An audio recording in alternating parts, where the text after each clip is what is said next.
que sea Él quien nos dé la sabiduría para que esta mañana podamos aprender acerca de ella.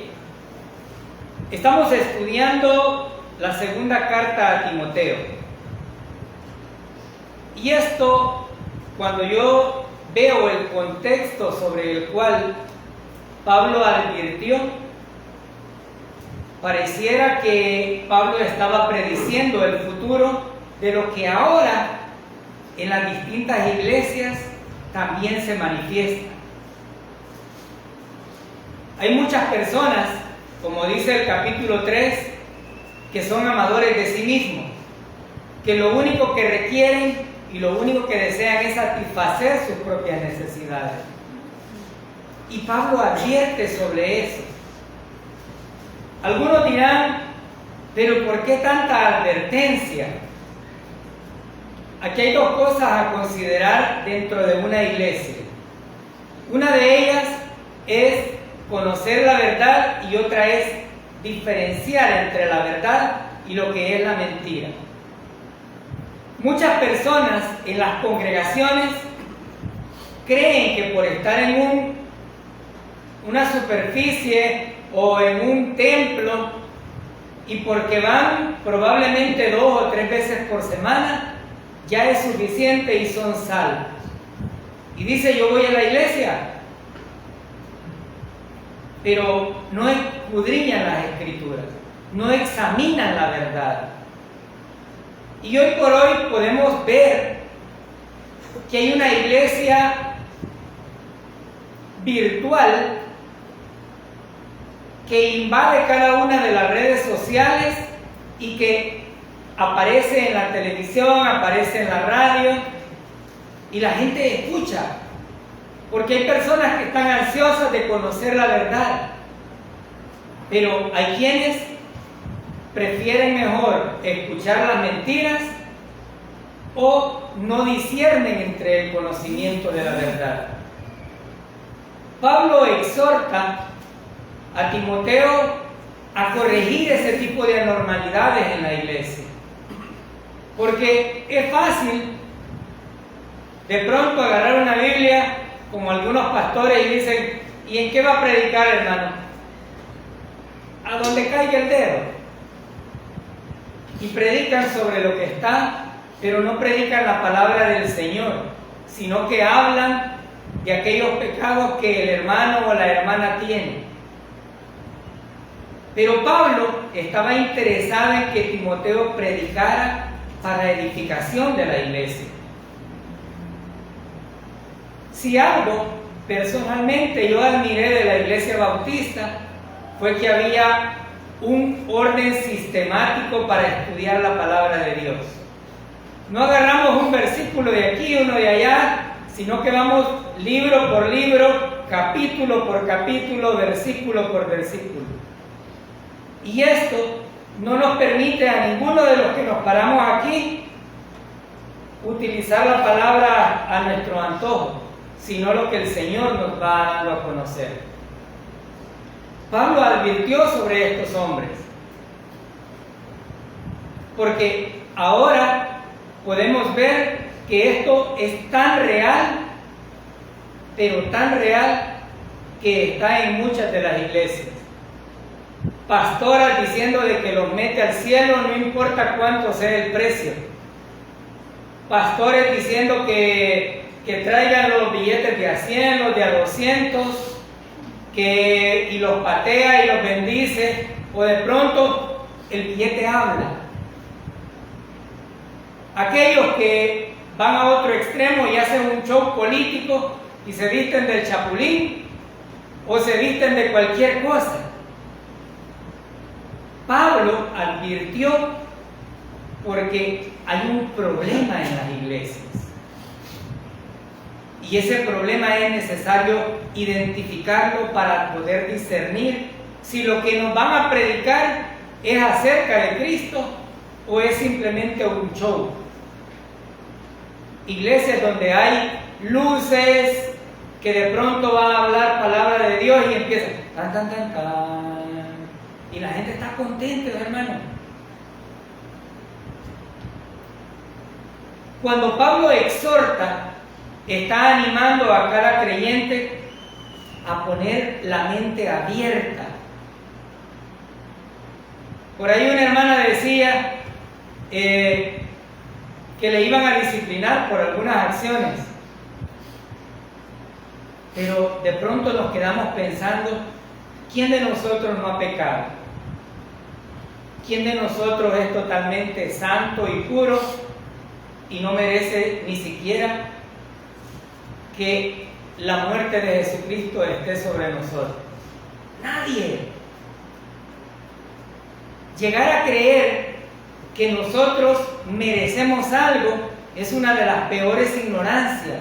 Y llegar a creer que yo tengo que reclamarle a Dios algo es todavía una peor.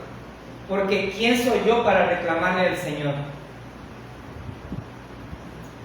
Debemos entender que estas exhortaciones que Pablo hace fueron escritas allá en el año 62, 67, pero tienen vigencia en el 2025 y están ahora más que en ese tiempo vigentes.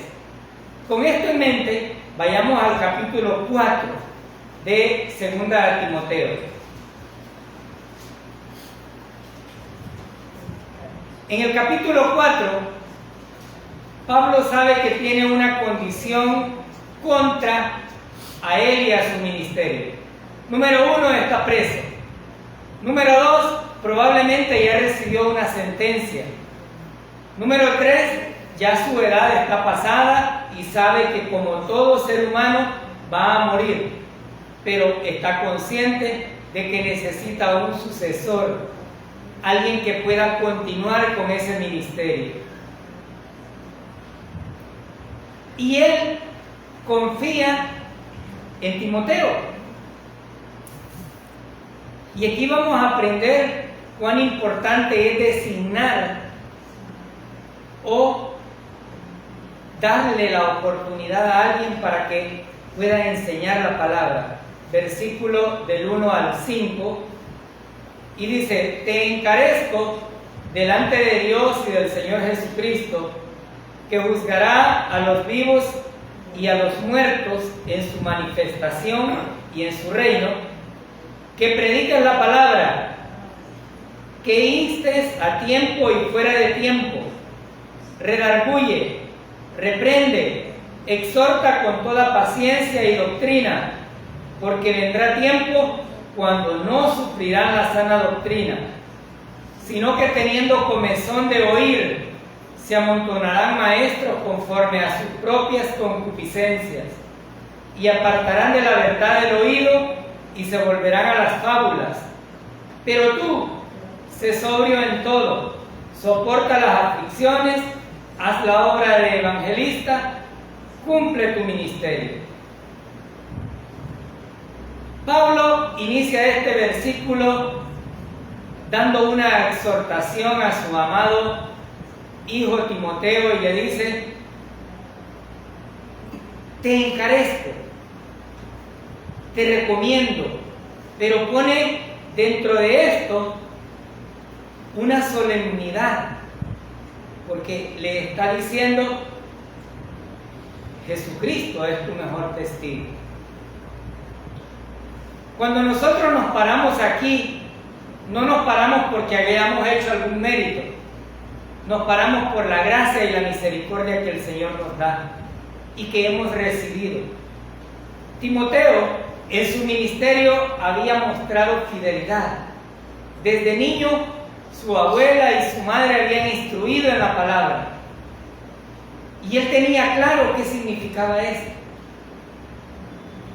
Pero el punto en todo esto llega en el momento en que Pablo le está diciendo: yo te recomiendo, yo te asigno, yo te responsabilizo para que prediques la palabra. Cuando nosotros nos paramos desde este lugar, sabemos que Dios está juzgando nuestras actitudes y nuestras palabras. Y sabemos que es una responsabilidad muy grande. Pero también estamos conscientes que es Dios quien nos usa para poder llevar esta palabra. Pablo consideraba a Timoteo un elemento esencial en la proclamación de la palabra, pero también reconocía que la carrera espiritual que Timoteo había llevado era buena, era fiable. Timoteo había demostrado que no solamente era un buen siervo, sino que además era partícipe de las misiones que Pablo realizaba. Este encargo lleva a Timoteo en un primer momento a pensar, porque ya Pablo le había dicho, vas a soportar aflicciones, te van a encarcelar probablemente o vas a tener cualquier tipo de problema. Y créanme, cuando uno tiene un privilegio de poder enseñar, es más frágil que todo, pero uno trata de agradar a Dios antes que al ser humano. Pablo vivía dentro de este contexto con la esperanza de que la venida de Cristo estaba pronta y que en un momento el Señor iba a reinar. Pero también hace una aseveración aquí y dice, va a juzgar a los vivos y a los muertos en su manifestación y en su reino. Habrá un juicio, hermano. La gente sabe perfectamente, creyentes y no creyentes saben de que habrá un juicio. Pero algunos les han vendido la idea de que todos vamos a resucitar, y de alguna manera es cierto, pero dicen, si todos vamos a resucitar, entonces, ¿qué sentido tiene que yo vaya a una iglesia? Pues déjenme hacerle una aclaración. En este cuerpo no vamos a poder ver al Señor, ni aun con los mejores trapitos que tengamos, ni de marca ni de ninguna otra clase. Necesitamos un cuerpo transformado, pero algunos van a ser resucitados para juicio, que es el juicio del gran trono blanco, descrito en Apocalipsis, y es para condenación, donde de pronto el Señor le va a decir, ajá, Tony, contame, ¿por qué te tengo que dejar entrar al cielo? Es que yo predicaba, una vez al mes me daban el privilegio, pero yo predicaba. Ajá, vos predicabas. Pero, ¿por qué más te tengo que dejar entrar al cielo? Es que yo venía a todas las actividades de la iglesia. Ajá, vos venías a todas las actividades. Y eso es todo. Y así como en Mateo 7 el Señor me dirá, no te conozco, papito. Quisiste hacer todo a tu manera. Pero yo establecí un estándar. Y el estándar dice que el que cree en la obra redentora de nuestro Señor Jesucristo es salvo. Y eso es lo que tenías que creer. ¿Habrán personas con muy buenas obras? Sí. Habrán personas que digan, yo tuve el privilegio de regalar 1000 bloques para una construcción de una iglesia. Yo le di de comer a todo un asilo de ancianos, probablemente. Pero las obras no van a contar, porque no es por obras. La salvación no llega por medio de ese tipo de actividades. Tratar de creer que alguna obra puede agradar a un Dios todopoderoso, al dueño de la plata y el oro, es una de las ignorancias humanas. Pero también habrá otro juicio donde van a estar los creyentes, que es el juicio o lo que nosotros denominamos el tribunal de Cristo. Ahí van a estar creyentes, no para condenación, sino para probar nuestras obras una vez hemos sido creyentes, y probablemente ahí muchos podamos salir avergonzados. De pronto nos digan, bueno que se veía el hermano, bien bonito de corbata, ¿verdad? Pero su obra no sirvió, se quemó como la hojarasca. Hay dos juicios, hay una resurrección, pero una es para condenación y la otra es para recibir galardones. ¿En cuál de ellas quiere estar el pueblo? Ustedes deciden. La gente que nos ve a través de las redes tiene el poder de decidir. Yo le decía a una señora que estábamos evangelizando, ¿a dónde le gustaría estar a usted? ¿En el cielo o en el infierno? Y ella sonriente, en el cielo, me dice. ¿Y qué necesita para ir al cielo? Y ahí está el punto. ¿Habrá un juicio? Sí, pero ese juicio debe de estar claro en nuestras vidas. Por eso Pablo afirma que el mejor testigo y el mejor juez es Cristo. Este juicio es un estímulo también para aquellos que quieren servir al Señor con fidelidad, porque el Señor paga bien. El Señor no se queda con nada.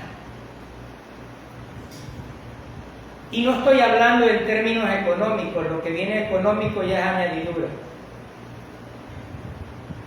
Pero también es una advertencia para aquellos que muchas veces somos negligentes, que muchas veces descuidamos el ministerio, que muchas veces nos dicen, hermano, fíjense que lo hemos buscado para que usted ejerza el ministerio aquí y queremos que nos abra la puerta. Un ministerio que muchos dicen, abre la puerta. Pues déjeme contarle, hermano, aquí no hay ministerios grandes, ni pequeños, ni medianos. Cuando usted sirve al Señor y sirve a la congregación, lo hace directamente para Él, y tan responsable es usted como yo dentro de ese ministerio. Porque hay quienes dicen, no, es que los que paran enfrente tienen un ministerio más grande. Doble responsabilidad. Pero Pablo dice que esta es una exhortación también, porque preguntémonos cómo estamos ejerciendo nuestro ministerio. ¿Lo hacemos con el corazón o por el compromiso de que ya me pusieron, ni modo, voy a tener que hacerlo? Pues yo no quería, pero déjeme contarle algo. Cristo es el mejor testigo de cómo usted ejerce su ministerio. Usted puede engañarnos a nosotros aquí, pero a Él no hay manera de quitarle o de torcerle el brazo.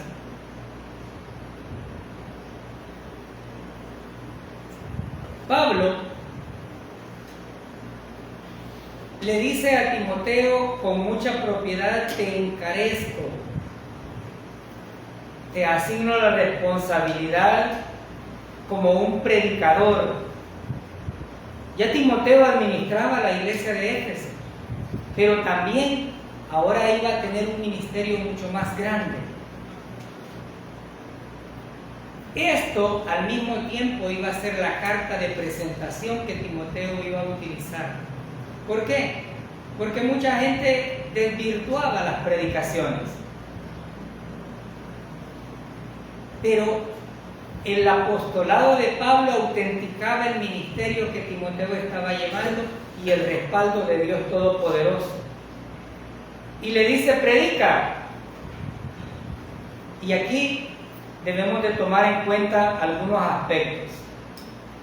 Hay predicadores muy buenos y hay otros que viven del aplauso de las personas y se vuelven auténticos líderes, salen en las redes sociales, son populares, tienen millones, pero predican una doctrina insana.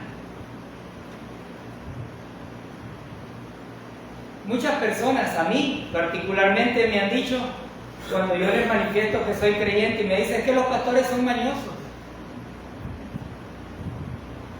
¿Y eso por qué? Porque se roban los diezmos de la iglesia, se roban las ofrendas que dan en la iglesia. Y no solo una vez he tenido que decir, yo soy el que toma el dinero, yo soy el que uso el libro para escribirlo, yo soy el que elaboro el cheque para el pago del pastor, para el pago de quien hace la limpieza, para los pagos que hay que realizar. Yo.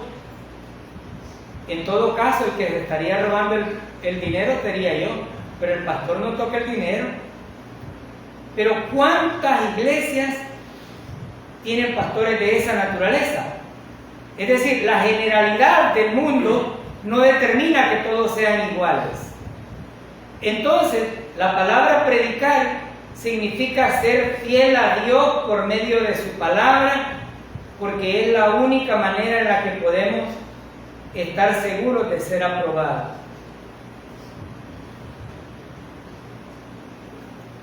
Como parte de la iglesia no deberíamos anhelar el aplauso, no deberíamos querer tanta popularidad, sino que Dios nos apruebe por lo que hacemos. Esa es la plomada que debemos de tener. Predicar la palabra de Dios no para quedar bien con los seres humanos, porque hay predicadores que se van aquí, de esto no hablo porque el hermanito tal tiene ese problema, de los chambres no tampoco porque voy a ofender a las hermanas, y de eso no. Hermanos, si la palabra nos exhorta, nuestra obligación como parte de la predicación es hacerlo notar. Nuestra predicación debe ser siempre para honrar y glorificar al Señor. Y Pablo dice, el Señor va a venir. ¿Por qué Pablo toma este punto casi siempre en sus cartas? Porque es importante reconocer que vivimos en un mundo donde hay sufrimientos. No todos estamos sanos. Algunos ya estamos de mediodía abajo y cuando vemos que los jovencitos están muriendo, dicen, vamos después del otro. Entonces, Pablo recuerda siempre la venida del Señor como esa esperanza de que Él viene por su iglesia, como esa esperanza que gratifica al creyente de que Dios tiene una promesa y la va a cumplir. Amén. Entonces, lo hace para que nos mantengamos firmes. Pablo lo vio tan cerca y nosotros más que nunca lo podemos seguir viendo más cerca. Aquellas personas que no ven las promesas del Señor viven una vida de fracaso en fracaso, porque dicen, tanto que hablan de la venida del Señor y ni viene. Mi abuelito, mi abuelita, mi bisabuelo, y ni vino. Y miren, aquí estoy. Pero déjenme decirles que la demora que tiene el Señor es para que todos todavía lleguen al arrepentimiento, cambien su manera de pensar, crean en la obra redentora de nuestro Señor Jesucristo y puedan ser salvos. El Señor no quiere que nadie perezca. No es su intención. Al contrario, Él es paciente y está esperando para que aquellos que todavía no han confiado en su obra redentora lo hagan. Algunas veces cuando nos enfrentamos con personas que dicen, no, es que yo no quiero nada con Dios, nos nace el sentimiento, y debo de confesarlo, de decir, bueno, que disfrute el infierno, ojalá baila bastante con el diablo. Pero luego llegamos a la conclusión que el Señor no quiere que nadie se pierda. Y por eso predicamos. Porque cuando a nosotros nos rechazan, no están rechazando a Tony, están rechazando al Señor, porque es a Él quien nosotros proponemos, no nosotros mismos. ¿Qué aprendemos en este punto? que cada servicio que realizamos como creyentes en la congregación o fuera de este es para el Señor, el cual es nuestro mayor testigo y por supuesto nuestro mejor juez en esta ardua labor. Usted debe saber que el Señor está viendo su servicio. Usted debe saber que el Señor va a juzgar su servicio como el mío. ¿Cuál era el contenido del encargo que habían hecho a Timoteo? Predicar la palabra. ¿Cuál palabra, hermano? ¿Y esto se refiere solo al Antiguo Testamento como lo hacen algunas iglesias? ¿O se refiere solo al Nuevo Testamento como lo hace la iglesia tradicional? Se refiere a los 66 libros que se establecieron después del canon bíblico. Y usted me dirá, ¿y por qué no los 73? Porque los otros libros fueron agregados apócrifamente, porque no hay intervención divina. Pero Pablo hace una generalización de la palabra, pero también exhorta a Timoteo a predicar lo que de él aprendió. ¿Qué aprendió? El Evangelio. Ay, hermano, otra vez con el Evangelio. Es el único camino hacia Dios, no hay otro.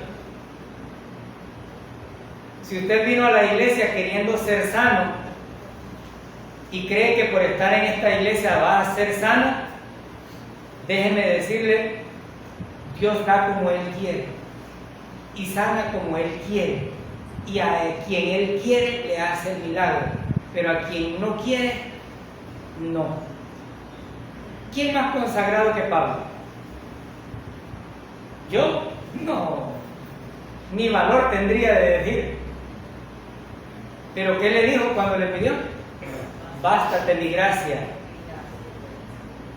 Eso fue todo. ¿Qué debemos de predicar?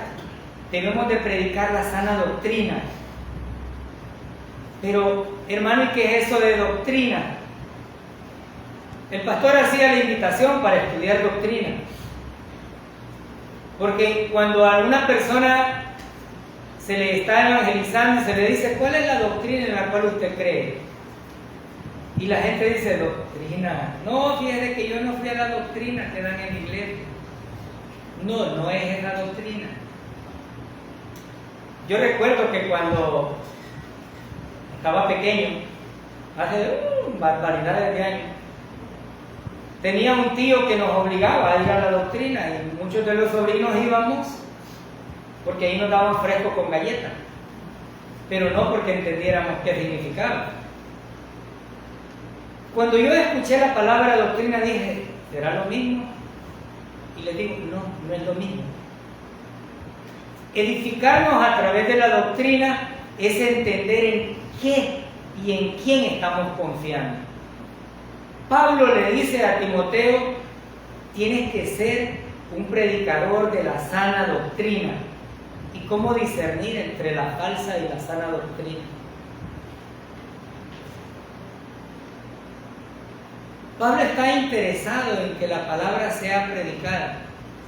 Y por eso es que nosotros siempre hacemos énfasis en que hay iglesias que cantan 1 hora y predican 10 minutos.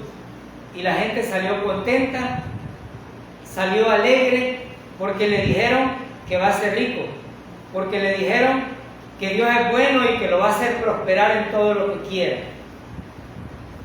Pero la palabra de Dios no dice eso, por lo menos como promesas para a nosotros.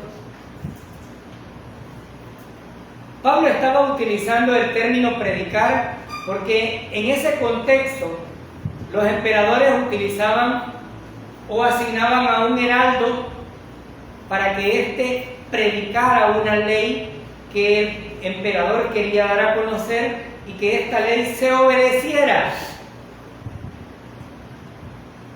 Oiga bien, que se obedeciera, no que se diera a conocer nada más. Porque los edictos reales eran para fiel cumplimiento. Y por eso él dice, predicador, para que dé la palabra.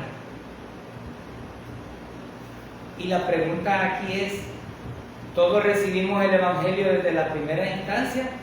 ¿O tuvieron algunas veces que insistir porque éramos duros, hermano? Y hablo por mí. Yo fui duro. A mí me decían, ¿quiere creer en el Señor Jesucristo? Vamos a orar por usted. Mire que va a tener esto, que va... Y yo a veces hasta por salir del compromiso le decía, sí. Pero seguía viviendo una vida como yo quería. Pablo utiliza esta expresión para dar la seriedad de lo que significa predicar, para manifestar la autoridad de lo que estaba asignando a Timoteo. Porque cuando nosotros predicamos debemos recordar que es el medio por el cual Dios se comunica con la verdad hacia su pueblo.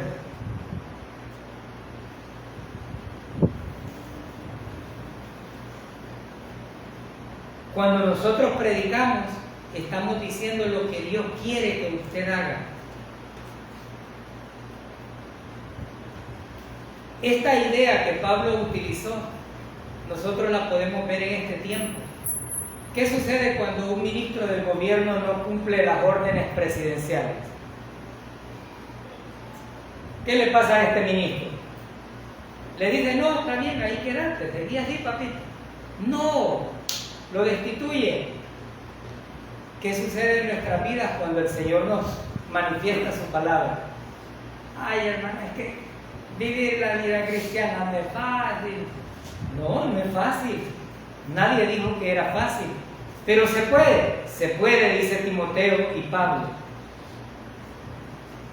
¿Qué más podemos ver en esto? Que el encargo de la palabra de Dios no es para todos, ya que requiere de mucha responsabilidad ante Dios y ante los demás seres humanos. Hay iglesias donde aquel que habla más, aquel que come más pinoles es el que predica. Pero algunas veces no sabe ni leer. Algunas veces no ha recibido ningún tipo de formación. No porque ésta sea indispensable, pero sí es importante que sepa diferenciar la sana doctrina. Y ustedes dirán, ¿y por qué tanta exigencia? Porque son almas que van camino al cielo o al infierno, de acuerdo a la predicación. Hermano, ¿es usted salvo? Ahí estamos luchando, hermano, ahí vamos batallando y batallando. ¿Creen ustedes que esa batalla va a tener un final? No va a tener un final. Pero ¿qué de aquellos que dicen, no, yo soy salvo, mire, yo soy chambroso, soy mentiroso, le robo el tiempo a Dios, el ministerio lo hago a media, pero yo he creído que el Señor me salvó? Entonces es importante que la asignación tenga la responsabilidad necesaria, porque son almas las que se pierden. Y Pablo le dice, predica, que instes a tiempo y fuera de tiempo. Algunos dicen, no, pero es que solo en la iglesia hay que predicar. No. Yo admiro una hermana que nos manda mensajes, creo que a la mayoría de la iglesia. Y ella dice, es mi forma de predicar. ¡Qué bueno! ¿Cuántos aquí ni siquiera estamos siguiendo la página de la Iglesia Bautista de Emaús? Menos que vayamos a reproducir el video, menos que lo vayamos a compartir. Pero yo estoy en la lista, hermano, sí, pero ¿en la lista de qué?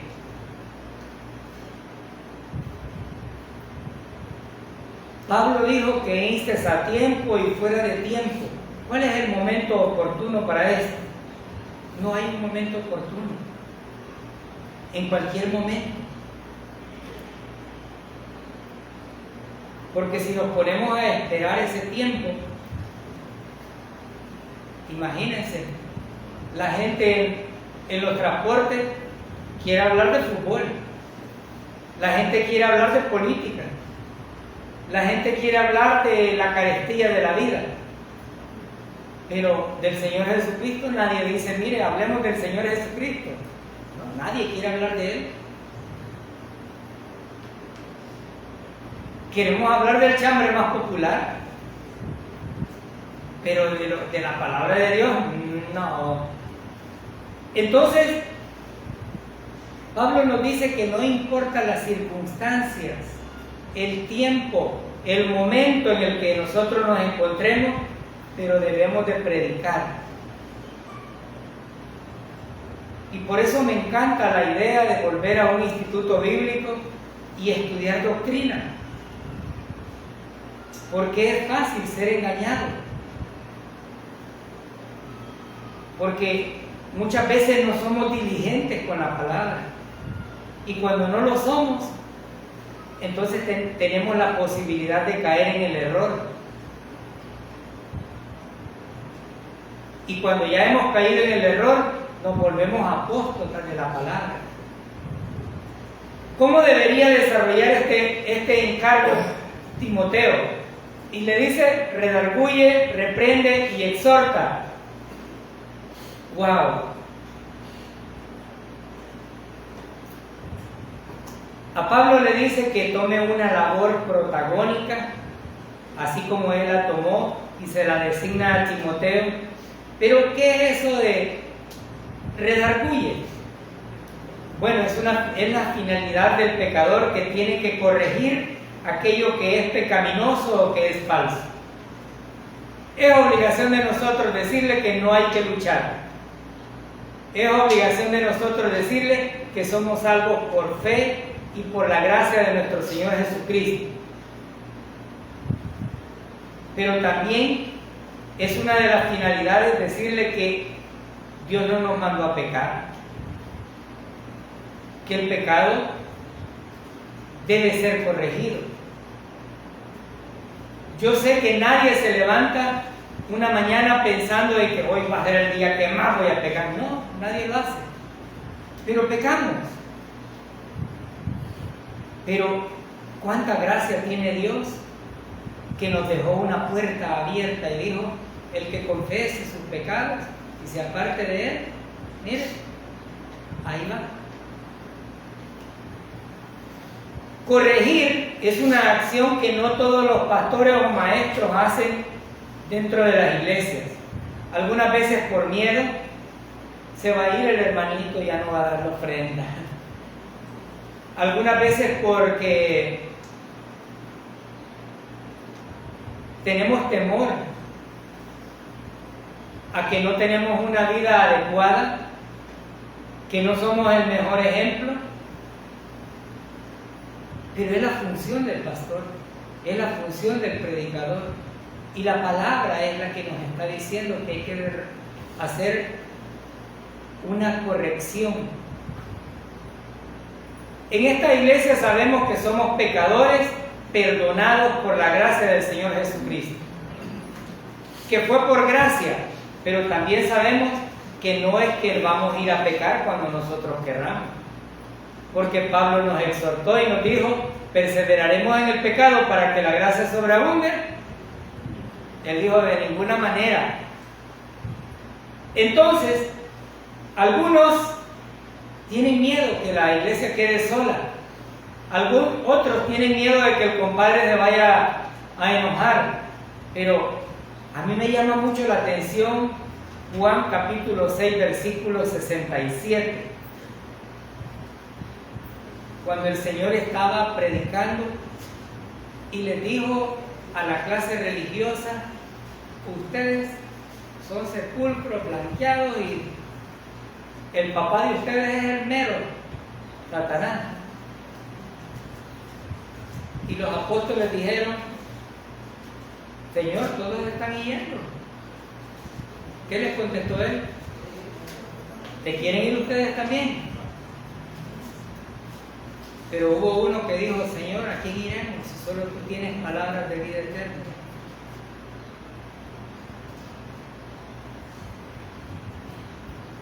Debemos de reprender nuestros pecados. Y Pablo dice, si nosotros fuésemos primero en juzgarnos, no recibiríamos juicios del Señor. Pero también dice, reprende.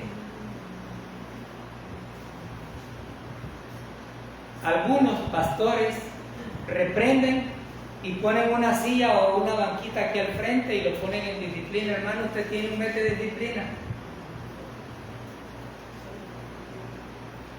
Hermano, mire, usted lo vamos a sentar en la silla negra. Bueno, y aquí todos están disciplinados porque les cayó en la silla negra.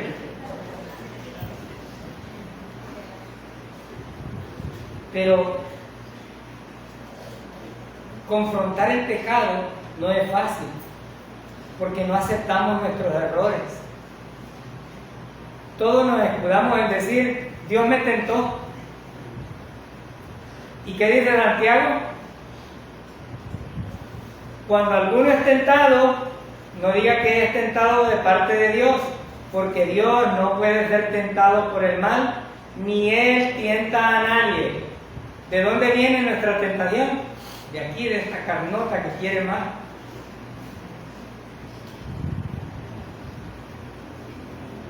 Reprender y confrontar el pecado debe ser la función y la labor. Y Pablo le estaba diciendo a Timoteo, tienes que reprender, tienes que redarguir, pero también le dice, exhorta. Cada una de estas acciones que Pablo iba a llevar a cabo, tenía que hacerlo con mucho amor, con mucha ecuanimidad, porque cuando nosotros estudiamos la palabra somos primeramente redarguidos, reprendidos, exhortados, porque Dios nos está hablando de manera directa. Y cuando nos paramos aquí, entonces nos usa a nosotros para exhortar a la gente, pero en amor.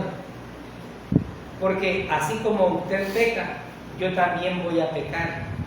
Y no puedo ponerme a juzgar sus defectos, porque los míos pueden ser mayores. ¿Qué significa esto? Que toda corrección debe de hacerse con amor, porque todos podemos estar en esa posición. Pero, y al final, ¿quién soy yo para juzgar al hermano? Si el que juzga es Cristo. Y por eso Pablo dice a Timoteo, exhorta con toda paciencia y doctrina. El Señor no quiere que ninguno de nosotros peque, pero algo debemos de tener bien claro, y con esto me voy a quedar aquí, porque no nos va a ajustar el tiempo. Cuando cada uno de nosotros es corregido, enfrentado con nuestro mal caminar y sobre todo animado en el nombre de nuestro Señor y Salvador, usted no tiene por qué enojarse, porque no somos nosotros, sino que es Dios diciéndole cuánto le ama y que quiere lo mejor para su vida. No somos nosotros, porque a nosotros también nos pega la palabra, a nosotros también nos exhorta, a nosotros también nos confronta, porque estamos en la misma posición. Es la gracia del Señor Jesucristo la única que nos sostiene. Pablo está encargando a Timoteo una labor ardua, porque cuando se predica la sana doctrina, siempre va a haber oposición. Hermano, ¿y usted es salvo? Sí, yo soy salvo. Mentira, usted me puede dar salvo, ¿no? ¿Cómo no? El Señor lo dijo. No, usted no puede ser. Desde ahí no le creen. Y cuando ya usted va adentrando en la doctrina, le dicen, no, mentira, usted no. Siempre va a haber una férrea oposición. Pero también debemos de entender que esta función es muy importante para la edificación de la iglesia y que es una doble responsabilidad para quienes nos paramos aquí enfrente, porque vamos a ser juzgados y nuestro mejor testigo es nuestro Señor Jesucristo, quien conoce todas nuestras intenciones. Nosotros podemos pararnos aquí de cualquier manera y ustedes decir, no, venía con ánimo, pero Dios es quien conoce todo.